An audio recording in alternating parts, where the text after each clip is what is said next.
Hello my dear friends, and welcome back to another Star Wars news update. Today we're going to be talking about Skeleton Crew, The Mandalorian, and tidbits for the Andor series. Real quick though, before we dive into it my dear friends, please be sure to hit that big red subscribe button down below if you've not done so, and also be sure to give that bell a good old tickle to be alerted every time that I post a new video. And if you want to support the channel and get access to videos not found here on YouTube, why not hit the join button down below? But no more jibber jabber, let's get straight to the news. Before we talk about Skeleton Crew, we have a fascinating update for the Book of Boba Fett, because Cad Bane actor Corey Burton has chimed in on whether or not his character actually died in the show. We had this debate as a fandom quite a lot following the finale, and that blinking light on Cad Bane's chest gave fans the impression that he might be back. Well, if you're also someone who thought this, you might be right, because in a new interview with comicbook.com, Burton noted that in the Clone Wars, his character was, quote, always in peril, teasing that a good villain never dies. He then reminisced about old Frankenstein movies that he watched as a kid, and explained that the evilest characters, including Cad Bane, never really die.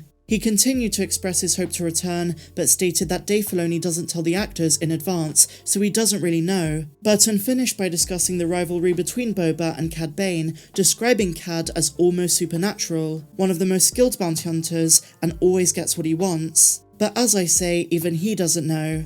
And so now onto Skeleton Crew. Now, we already knew that the show would be part of the Mandalorian spin-offs, but now Favreau has hinted that characters from Skeleton Crew, maybe even Jude Law's character, will also feature in the Mandalorian Season 4, which John has been writing behind the scenes since the start of 2022. Star Wars Newsnet were the first to break this. Let's see what they had to say. Over the last several years, live-action television has become an important part of the Star Wars franchise. The saga's first such effort, The Mandalorian, debuted in 2019 to a largely positive response from audiences and critics, and its success opened the door for more series to follow. The creative minds behind Mando, The Book of Boba Fett, Ahsoka and Skeleton Crew, Jon Favreau and Dave Filoni, sat down with Entertainment Weekly to discuss their creative process, their shared love of Star Wars and its many influences, and also what it's like working on several large-scale productions at the same time. And along the way, Favreau also dropped some possible hints at future interconnectivity between the shows. Here is the full quote. So Favreau speaks first. There's so many characters in Star Wars, and so many time periods that we're often making charts of how things would intersect, and how things would impact one another. But at the end of the day, it just comes down to storytelling, us pitching each other ideas. We're both writers, so we both go off and write on our own, and then we'll contribute a scene or punch up, but really it's more about getting the ideas going. And then Filoni chimes in, we have the greatest toy box in the world in Star Wars and so many great characters. The challenge is actually not when you start, it's where we are now, so many seasons in with Mando. So we don't just have Star Wars history and lore that came before us, we have our own that have been built up just on The Mandalorian. So obviously what they're saying is that with The Mandalorian and all of its spin-offs, Mando, the main show itself, is still the pivotal root of what comes after. Filoni then says, luckily I think we have the same types of stories. Jon Favreau then took a moment to touch upon many of the shows currently in various stages of development, and emphasizes the vast scope of the saga's forthcoming TV offerings. He says, we have Ahsoka filming, often several episodes at once, with different directors. Skeleton Crew, which is John Watts and Chris Ford's show, that's going on several stages. And then Mando, I'm doing editing and visual effects and writing. There are so many different creative nodes that are all sharing with one another,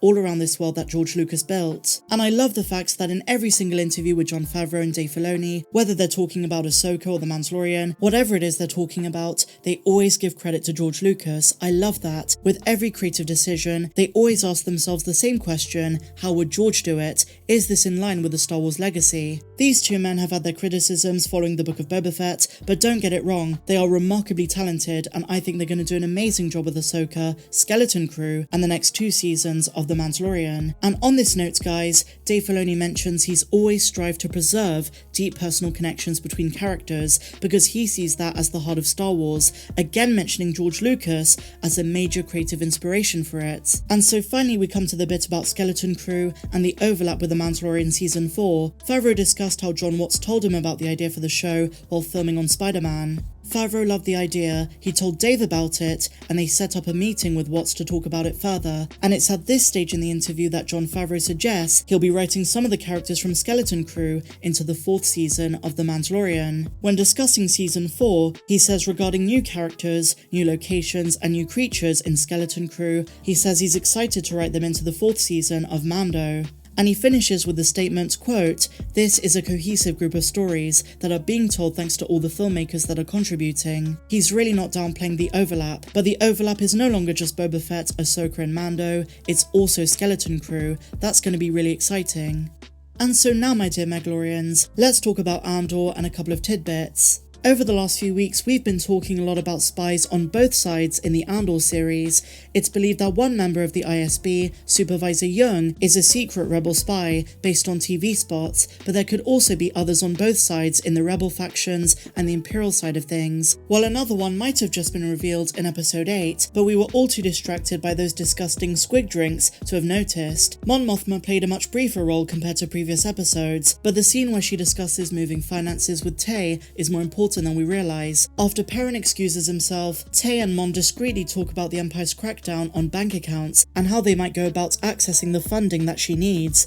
As they turn the corner, Leader, Mon Mothma and Perrin's daughter, appears out of nowhere, and her entire composure is very suspicious. She asks non-questions and makes remarks about Tay being at their apartments quite a lot. Am I crazy to suggest that Perrin, who was already suspicious of his wife's activities, has now asked their daughter to spy on her mum and find out what she can? Maybe Perrin and Leader have been talking behind the scenes and they're trying to frame Mon Mothma for what she's really up to. In the previous couple of episodes, we learnt quite a lot about Mon Mothma, notably that most people in her life on Coruscant are onto her. Her new driver is an ISB plant, Massa Mida, the Grand Vizier, keeps showing up at her meetings, and overall, it seems like people in her professional and social circles have begun to sense that something is fishy. Well, think back to when Tony Gilroy said that nothing in Andor is filler, every scene serves a purpose. Well, I think what seemed at face value to be a random interaction between Leader, her mother and Tay is going to be pivotal later in the show. Even Mon Mothma herself says that she can't trust her own husband, so it's pretty likely that Perrin got Leader in on the plan to frame her. Let me know your thoughts in the comments down below, guys. Do you think this theory is plausible and that Leader is now spying on her mother? Share your thoughts of this and everything we spoke about in the comments down below, guys. Did you enjoy these tidbits, and what do you make of the Skeleton Crew news? If you enjoyed this one, please be sure to give me a big fat thumbs up, subscribe if you're new, but until the next one, my dear friends, may the Force be with you always.